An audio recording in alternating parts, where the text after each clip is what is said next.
Hey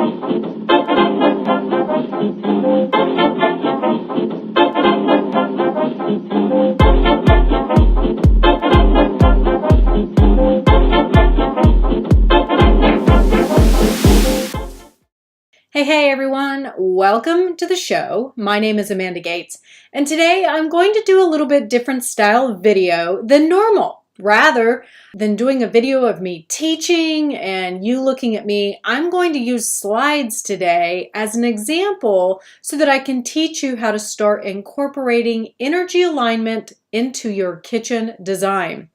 The majority of my videos on my channel focus on Feng Shui rather than interior design. And that's mainly because my clients don't want their homes on YouTube, which I'm sure you can understand, right? But I keep getting tons and tons of emails from people like all of you wanting to know how to do their energy alignment in a beautiful and attractive way. So I'm going to share with you today my client Greg's house. Now, I should mention I have an advantage because I am a professional interior designer. So many of the projects that I do are what we call new builds, which is a brand new home, or I do remodels, which means we're, doing a whole addition or completely gutting a space. And this allows me to make very conscious, intentional decisions when it comes to the finishes and the selections that I can do, but you may not have. So today I'm going to share with you what I did at Greg's home to get his energy aligned right, and then I'm going to show you examples of how you can do similar things. Greg's home is a beautiful example of how you don't have to sacrifice style to get the energy right, to get that alignment right. Now, Greg has an extremely stressful job. And I'm telling you, even saying that is an understatement. So that was a very huge part in the intention behind everything I suggested for this kitchen. I knew that I would need strong adjustments to powerfully adjust his chi and the chi of this home and the chi of this kitchen to keep him calm. All right. So what exactly is it that I did to get him in that space, to get his energy alignment right for a beautiful space for him and his home's chi? All right, number one, the first thing that I did was I used healing stones. Now, if you've watched any of my videos in the past, I typically talk about altars and I talk about loose stones. Well, in this example, what I was able to do is his countertops are made of 100% labradorite. So his kitchen island and the perimeter of his kitchen are all labradorite. This is an excellent stone specifically for him in particular because labradorite dispels anxiety, and plus it gave him strength and balances and protects his aura. Given the high stress that his job puts on him, this was incredibly important. I wanted him to be able to come into this kitchen and just breathe and feel good juju, right? We want good vibes. Now, if you're listening to this and going, well, that's great, Amanda. I can't replace my counters, or I have no intention of doing that, or I just did and they're nothing special. Don't worry. You can easily add labradorite to your kitchen or any other stones for that matter. You can add it as, like what I did in my own kitchen. Here's a great example. I used it as a bookend for my cookbooks. I didn't use labradorite though. I used fluorite. And the reason why I used fluorite is because it's good for me because it absorbs and neutralizes negative energy and stress. But what I mostly needed is fluorite is really good because it increases concentration and helps in decision making. And for me personally, I tend to get sidetracked. So you need to just figure out what's going to work best for you. Another thing that I did in addition to the labradorite is I also added a turquoise chandelier.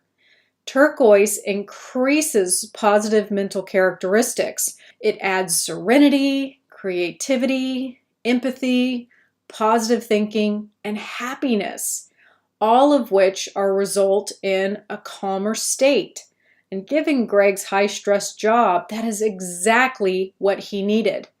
But if you're not interested in adding a new chandelier to your kitchen, or maybe you can't, all you need to do is look at the properties of stones that you can place in your own kitchen that will help boost your mood.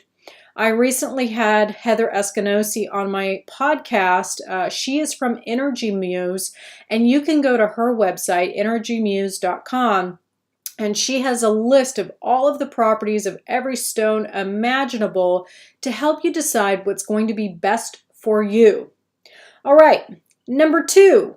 The most important thing to do in your kitchen, which you've heard me say again and again because I always talk about the top 5 disruptors, is that you want to take command. What the hell does that mean? That means that you can see behind you when you're standing at the stove. Since most stoves are up against a wall, that means that your parasympathetic nervous system is on alert and it's triggering your fight or flight. While you may not feel this consciously, subconsciously, your body's subtle energy system is taking note of everything. Something that I love to do when remodeling a kitchen or building, like here at Greg's house, is to place an extremely beautiful mirror above the stove. And the best kind of mirror is a convex mirror because it takes in all things and allows you to see in all directions. But if you are not in the market to buy a new mirror, maybe you don't have one or don't want to go out and buy one, you can easily use just a regular mirror. The most important thing is that you can see behind you. And of course, pick something that's pretty.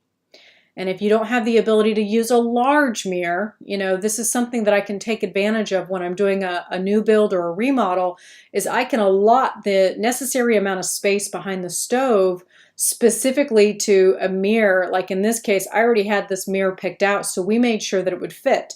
But again, you don't always have that choice. So if you don't have the room, you can always find a beautiful decorative mirror and you can place it on the side of the stove, on top of the stove, next to the stove, whatever will work.